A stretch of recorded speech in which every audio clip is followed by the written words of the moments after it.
Hello everyone. I know it's a bit unusual to be introducing a worship from home event on a Wednesday night, but as promised we did want to keep faith with you and to keep us on track with the I Am reflections. I hope you agree that we had a really wonderful harvest celebration. Saturday evening was excellent and it was brilliant to see so many people online and being part of our core family. I thought that Commissioner Banks was so relaxed and at ease with us, and the insight that he gave us into his life's work was truly inspiring. Sunday morning was a time of blessing, and I trust again that you each got a spiritual lift from being part of it. Had it not been harvest, we would have had a meeting constructed around our next I Am statement, and so that is what we will think about this evening, albeit in a different format to that of a Sunday morning. The musical feature tonight is the staff songsters singing the John Gowns and John Larson song I Am the Resurrection and the Life, and the reflection is a message of great hope and comfort in this very difficult time. The description of himself that Jesus uses tonight is the fifth that occurs in John chapter 11. It's a stirring account of the death and resurrection of his good friend Lazarus. In this passage, Jesus calls himself the resurrection and the life. Before he raises Lazarus, Jesus tells his sister what he will do, and she confesses that she believes in the future resurrection, where Lazarus at the end of time will join the throng of the righteous. However, Jesus gently corrects her with this I am statement and tells her of the miracle to follow, and in doing so, he proves that the future and the present are joined in him.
The Bible reading is from John chapter 11, verses 17 to 27.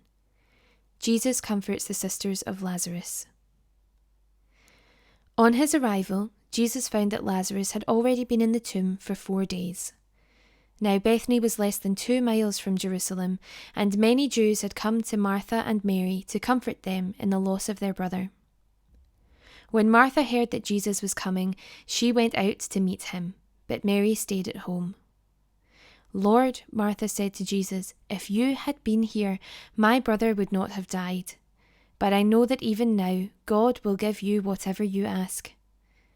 Jesus said to her, "Your brother will rise again." Martha answered, "I know he will rise again in the resurrection at the last day." Jesus said to her, "I am the resurrection and the life. The one who believes in me will live, even though they die, and whoever lives by believing in me will never die. Do you believe this?" "Yes, Lord," she replied. "I believe that you are the Messiah, the Son of God, who is to come into the world." Hey, this week we are looking at the I am passages of Jesus out of the Gospel of John, and today's one verse is incredible, where we learn even more about what God means for our lives. Coming up.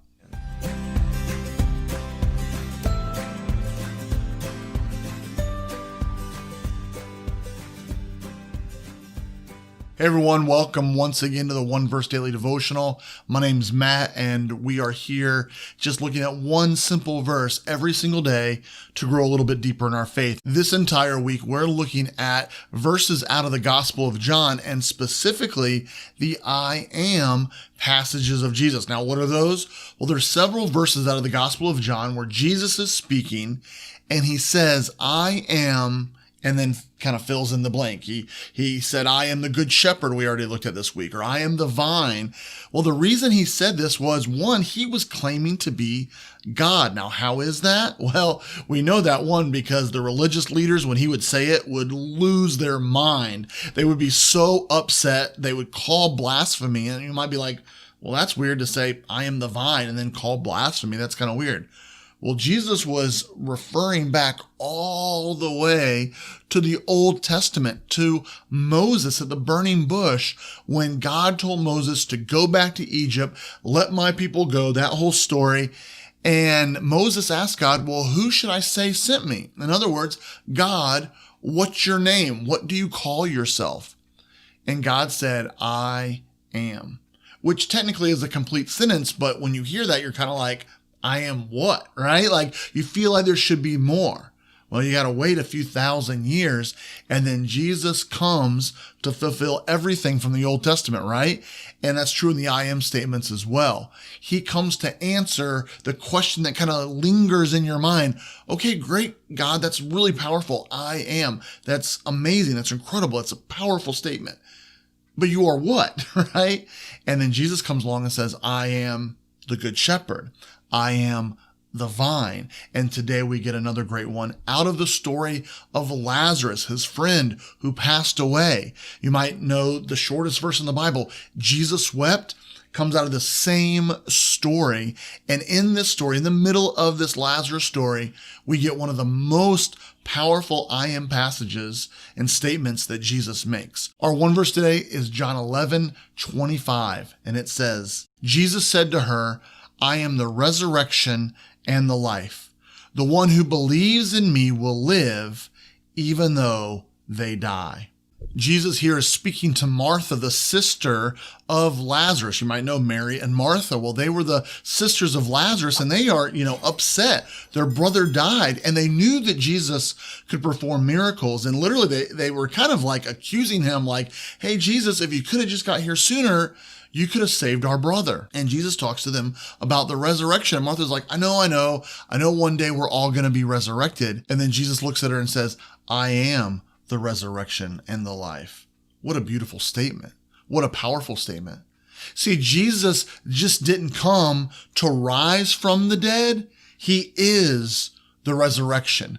Jesus just didn't come to show us life. He came to bring us life, to offer life. Why? Because he is life. Jesus takes dead things and brings them back to life. We see that literally in the life of Lazarus, who just a few verses after this, he raises from the dead. But Jesus was making a point as well, not just talking about raising Lazarus from the dead, but in every area of life, in our spirits, right? In our souls, God brings dead things back to life. He is the resurrection. He just didn't resurrect from the dead. He is the resurrection, right? He just didn't come back to life. He is life. When we are feeling distraught, I don't know where you're at right now in life. 2020 has been a rough year. Maybe you think that everything is just crumbling around you. Maybe you feel like things are just dying, that they're dead, that you have no future, that you feel like because of your past mistakes that your future is dead. And I'm here to tell you that's not true. That's what Jesus specializes in taking the dead things and bringing them back to life. That life can spawn out of those dead places when Jesus gets involved. He's here not to just say, hey, I rose from the dead, but he's here to bring us from death unto life, to raise our spirits to life through him and his death, burial, and resurrection on the cross. He didn't just resurrect from the dead. He is the resurrection. He is life. He offers us life. Listen, I know this because I've made more mistakes than I can count. I'm not just saying that. I've done some stupid stuff in my life. I can say this verse that I know that Jesus brings dead things back to life because I felt dead in my spirit. And I know a God who forgave me. I've experienced his love. I've experienced his grace. I've experienced his restoration in my own personal life. And so I'm not even just reading a verse. I'm telling you from my own personal story that we don't have time to get into right now, but message me. We can dialogue. We can talk about it. I'm an open book. I'll share my story with you. But listen, I know that God brings dead things back to life. He's done it in my life. I've seen him do it in others' lives. And guess what?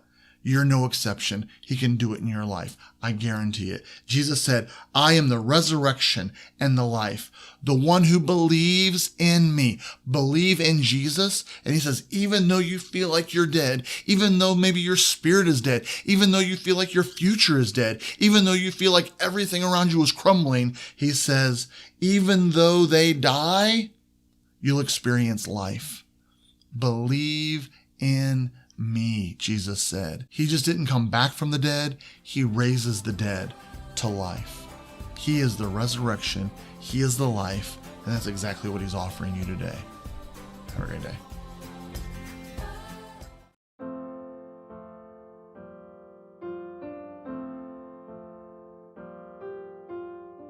God of victory over death, your Son revealed himself again and again and convinced his followers of his glorious resurrection.